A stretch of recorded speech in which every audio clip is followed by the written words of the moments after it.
Tonight on CTV, we have an exclusive interview with the co-author of the new ASCSU bill, Tristan Siren. The DACA rally was held on Field Street Tuesday night, and we have the story. Then, students all over campus gather to check out the new residencies at the housing fair.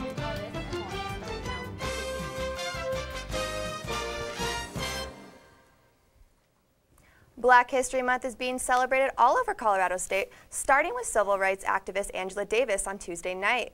Good evening and welcome to CTV. I'm Sunday Miller. And I'm Amelia Castaneda. And here's what's happening in the news near you.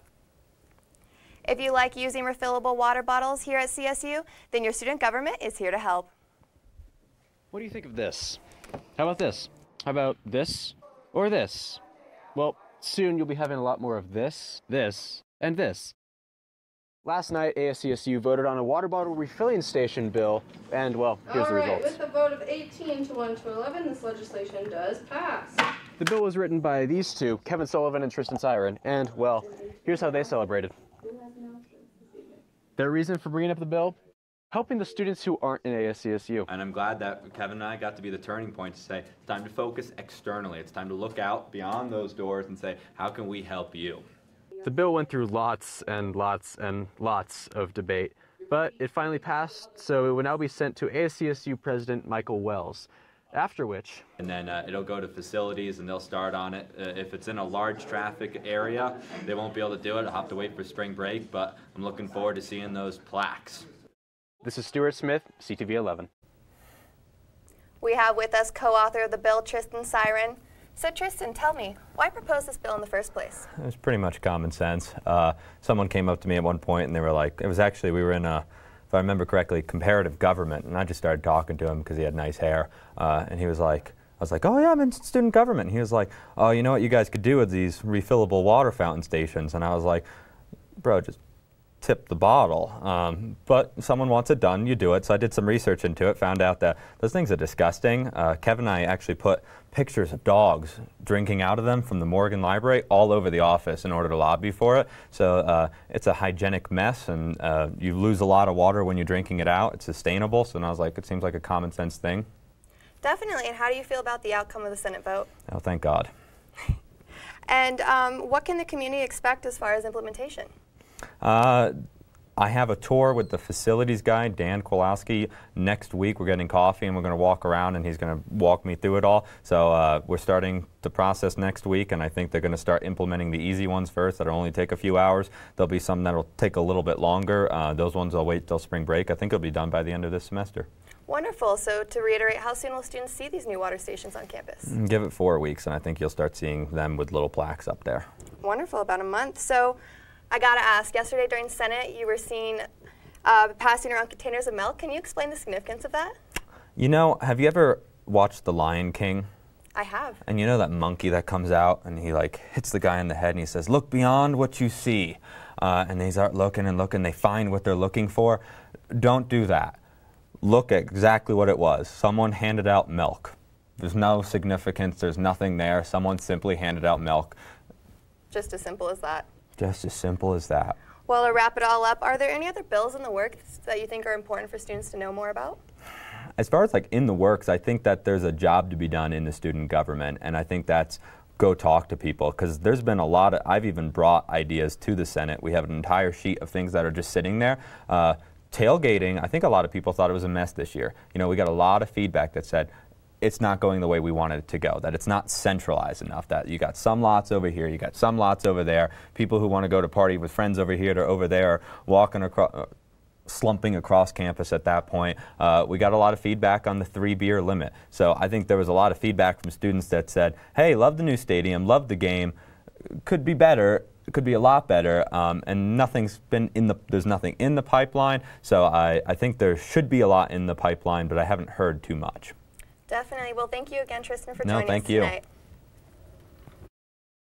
Angela Davis was here at CSU, and Christina Lane has the story.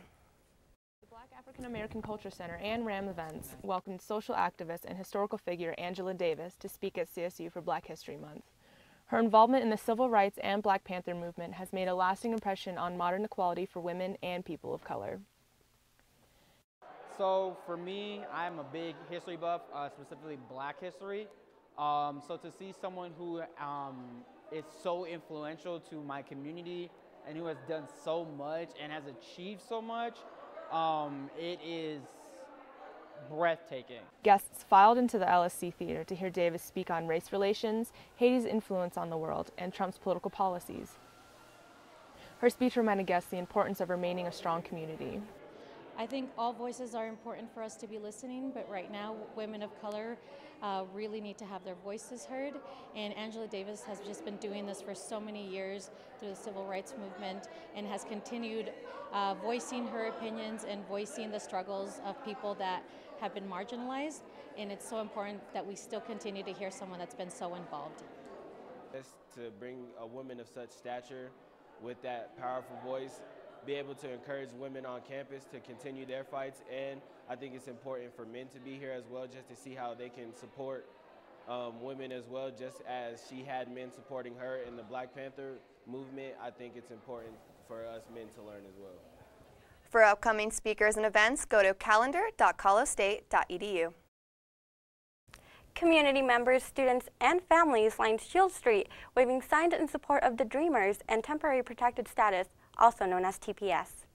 Immigrant rights advocates, progressive allies, and community organizations organized a rally in front of Senator Cory Gardner's office. To support our brothers and sisters who are Dreamers and TPS recipients. The Trump administration announced the end of the Deferred Action for Childhood Arrivals program in September of 2017.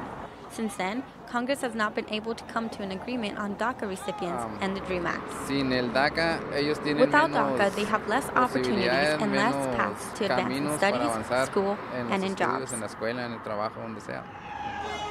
For some, a DREAM Act is a step into rewarded illegal immigration and cannot simply be passed without measures to deter illegal immigration.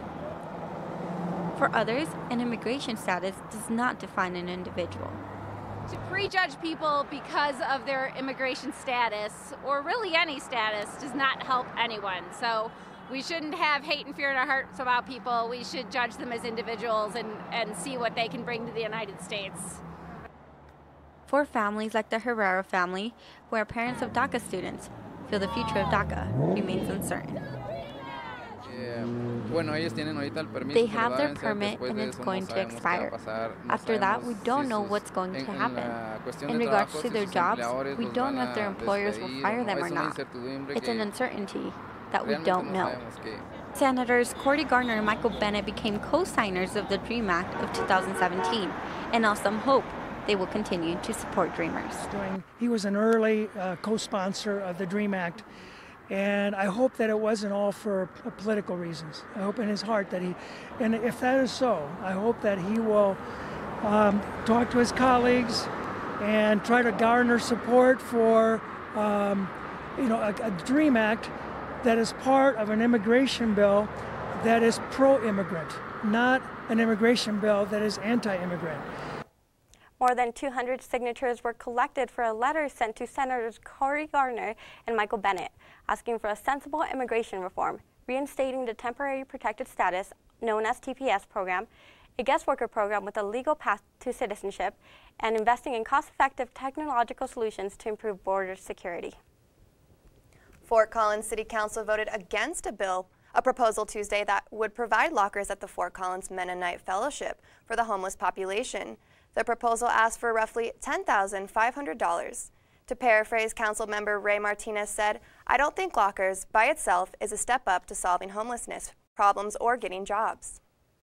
It's Black History Month, and we have reporter Isabella Roberts live at the Black and African American Cultural Center. I'm here at the Black and Culture Center. I've met with students in Black History. The Black Student Alliance will be hosting many upcoming events in honor of Black History Month. We actually had a Black History Month kickoff, which started at the beginning of this month, where I performed while I was Muhammad Ali, and that was something very inspirational to me, as to a lot of other African Americans. I think it's important for me, while celebrating, is basically to gain as much knowledge and information I can on Black history itself, and also to spread that to others who are not as familiar or understanding or know what Black history is. I am very fortunate to be the 2017-2018 events coordinator for the Black Student Alliance. So we have a variety of events that we'll be planning and participating in, inclusive of our comedy show, which will be featuring different comedians, one of whom is from MTV's Wilding Out, and we will be hosting our annual Greek step show the following day, which is pretty awesome. I get to do spoken word for that as well. And then we also have various events throughout the rest of the month. So the Being Black is Black Ain't program, which is just the definition of what being black means to different people within the space. We also have our Sex for Chocolate program, which is on Valentine's Day itself. So we give them candy, and we talk about safe sex practices and what being healthy and being sexually active while being in college looks like. So those are all programs that I'm really, really proud of. Which is literally the same as requesting off. Well, I think something important for me about Black History Month is it's a time to really uplift and support ourselves as a community and those who are in community with us as well. The Black African American Culture Center is located on the second floor of the Laurie Student Center and are always accepting new people into their community. Thank you, Isabella. You can visit baac.edu this month. Back to you. Yesterday, Off Campus Life hosted the 33rd Annual Housing Fair at CSU with the goal of giving students every opportunity to make an informed decision about their housing next year.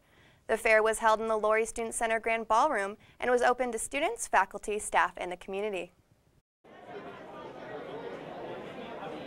Well, the mission of Off Campus Life is to help students who are moving or transitioning into the Fort Collins community and to have a successful transition and integration into the community. It's not just about getting there, it's about thriving in our community. Students should be aware of local codes and ordinances when transitioning off campus, such as the U+2 occupancy limit, where no more than 3 unrelated people can live in a dwelling unit in the parameters of Fort Collins.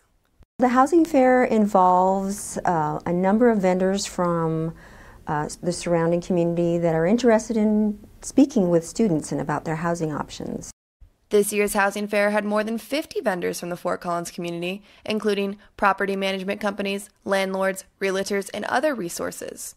On average, more than 2,000 people attend the fair each year seeking housing information. And we come to the housing fair every year because we love students, and we actually have been in this business now for close to 37 years. Some of the challenges students face is that I think there's so many options and it's really hard finding like the best community out there. I feel like a lot of students have this idea of what it's going to be like to live off campus, and it ends up being totally different. And there's all of these like crazy implications with living with roommates and signing leases and all of these like ordinances and laws and stuff, and it's like really intimidating. So I feel like it's good that we have a resource like this. Keeping up a place requires energy, time, and funds. So the housing fair helps with this transition in that we have, first and foremost, a number of options for them to consider. They can glean a lot of information, take it back, take a look at it, sift through it, and find a place that's right for them. For more information on housing options available both on and off campus, visit ocl.colostate.edu. That's all we have for news. Up next, we have Keenan Cozort with your upcoming forecast.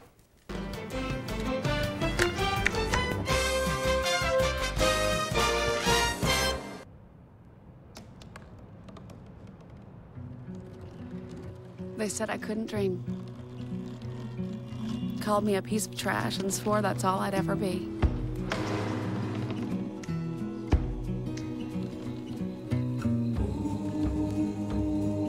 Said a bottle couldn't see the ocean.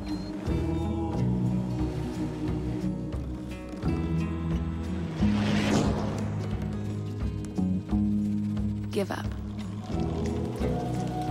Go back to the dumpster.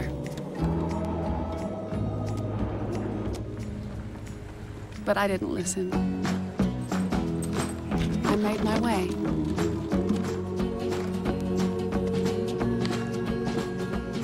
And now, I am what I I've always wanted to be.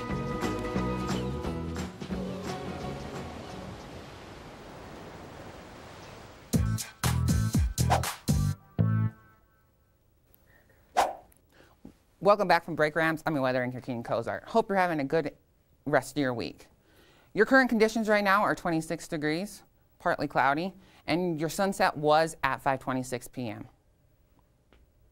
Your overnight lows are 26 in Fort Collins. Out on the plains, we have Burlington at 21, Lamar at 22. On the I-70 corridor, we have Vail at 24, Grand Junction at 30, up in Craig 27, and Gunnison at 13. Your tomorrow's highs are 45 in Fort Collins, a degree warmer in Denver at 46. Onto the plains, we have Burlington at 31, up in Sterling at 25. Into the mountains, Craig at 49, and Vail at 45. Your 5-day forecast is Friday, high of 37. Some clouds develop into the evening. Saturday is going to be cold. 2 to 5 inches will roll into Fort Collins, and your A is going to be a low. On Sunday, we'll warm up at 40 degrees, 21 is your low. On Tuesday, it's going to be 42 as a high and partly cloudy. Your tomorrow's forecast is 39 as your high, 16 as your low. Your wind is at 7 miles an hour, and your sunset is at 5:28 p.m. Your Friday planner, you'll wake up to mix of sun and clouds. Sunrise at 7:01 a.m. at 30. It might be a good idea to bring a jacket with you to class. At noon, it's going to be 11 miles an hour and windy, 34, mid-30s. At 4 o'clock, cold and windy. The winds die down to 9 miles an hour and 30 as low as 32. Stay tuned for Jared up next with sports.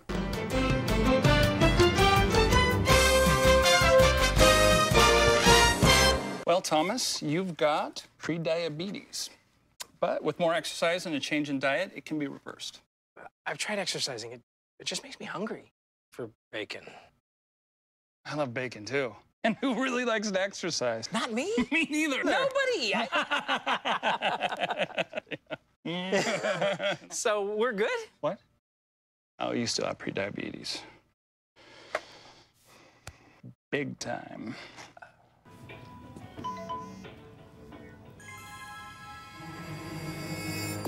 Hey!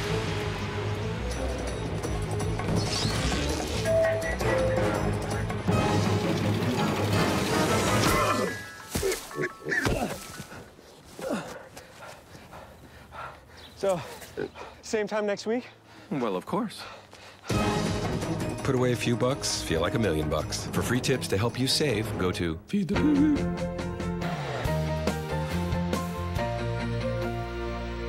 Welcome back from the break into the Thursday Night Sports Show. I'm Jared Stratton, here to catch you up on CSU athletics.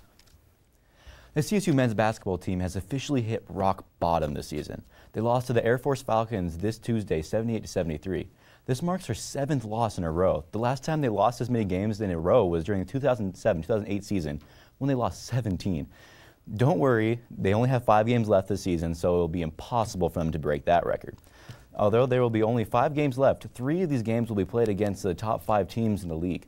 These losses can be attributed to the losses of J.D. Page and Prentice Nixon from injuries, and to having an interim head coach while Larry Eustace is on administrative leave. This administrative leave might be turning to a permanent one, with reports releasing that he might be fired soon, so make sure to stay tuned to collegian.com for updates on that story. The Rams will desperately try to bounce back this Saturday in front of their home crowd against the San Jose State Spartans. The women's basketball team has played the exact opposite from the men's team, winning 5 straight. Freshman Jordan Edwards suited up for his 2nd career start and was a force to be reckoned with. She scored 10 points and led the team in blocks and steals. This is a huge improvement from last year, where she was sidelined from injury for the majority of the season. Jordan Edwards will look to lead her team to the 6th straight win against the San Jose State Spartans this Saturday at 3 p.m. In other news, the CSU softball team will be starting off their 2018 season in Austin for the Texas Classic Tournament this weekend. The first game will be played against the Wisconsin Badgers, who have 4-2 record against the Rams. The Badgers also had 42 home runs last season, as opposed to CSU only hitting 35. The Rams will be playing the Badgers in their first and last games of the tournament, with the first game being played this Friday at 10 a.m. That's all the sports I have for today, but make sure to check CTV 11 on YouTube as well as thecollegian.com for all your latest in CSU athletics. I'm Jared Stratton, and up next is Ryan Crist with entertainment.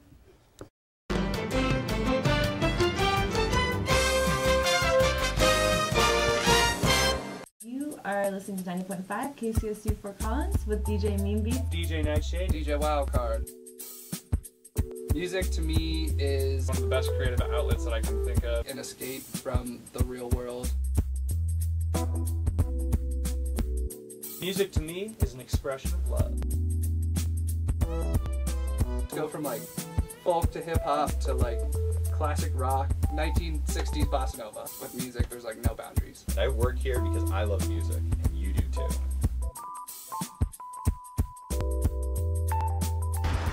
Look at you. You're at the top of your game. You're unstoppable.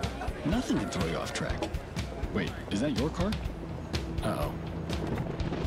Yeah, I saw that coming. That will throw you off track. You're looking at around 10 grand in fines, legal fees, and increased insurance rates. Let's try this again. Smart move. Because buzz driving is drunk driving.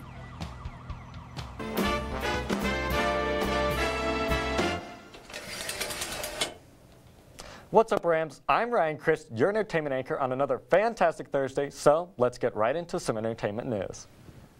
While everyone knows that Valentine's Day is coming up next week, some of you may have forgotten that the 13th of February is Mardi Gras or Fat Tuesday. Never understood why they call it Fat Tuesday in America. That sounds just like another Tuesday to me. But normally, that holiday isn't so big here in Colorado. But right here at CSU, the French and German Club are putting on their very own celebration in the Skeller.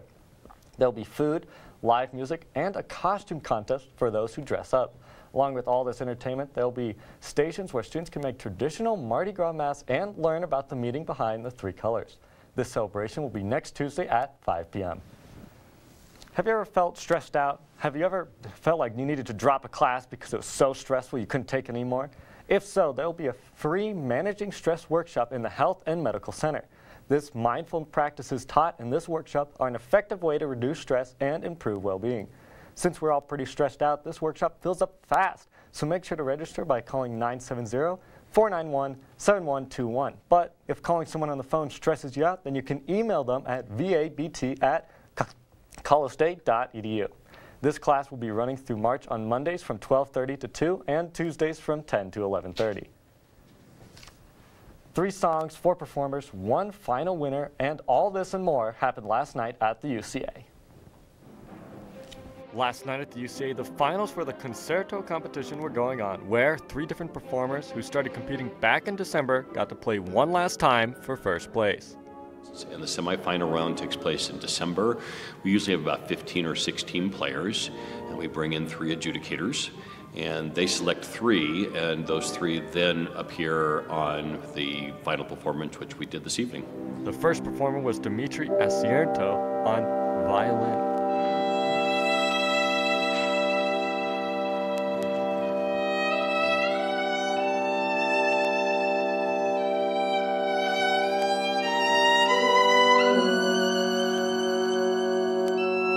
Second performance was a duet by Kate Gelsinger and Omar Marcashto on clarinet.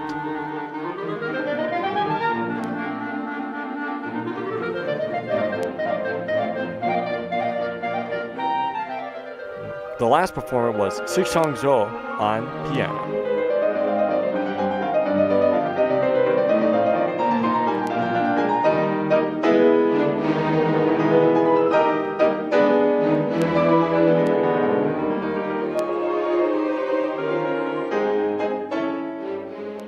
But at the end of the night, only one performer could take first place, and that was Shishang Zhou on piano. So we all have many first times in our lifetime, and this is my first time to play with orchestra, and also my first time to win the first place, because I've been a lot of piano competition, but always silver. So that's quite pity. But now this is my first place. Yes, so I'm really excited about it.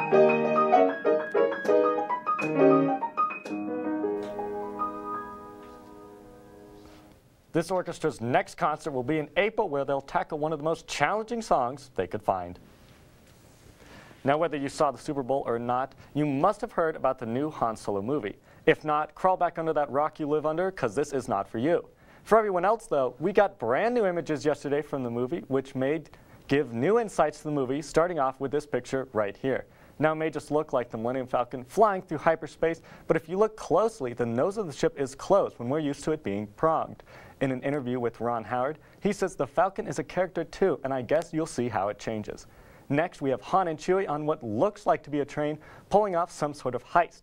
Now that's all Lucasfilm is willing to tell us, but maybe this is Han's first big heist that led him to swindle everyone in the galaxy. Lastly, we have Lando Calrissian playing a game of cards, or in the Star Wars universe, Sabacc. Donald Glover said there's a lot of card playing in this movie, so who knows? Maybe we'll finally see the card game that won Han the Millennium Falcon. This new Star Wars movie is coming up fast, and I couldn't be more excited with these new images hinting at what's to come. I just can't wait. Well, Rams, that's all the time I have for you tonight. Make sure to stay tuned for Monday Night Sports Show, and have a great night, Rams.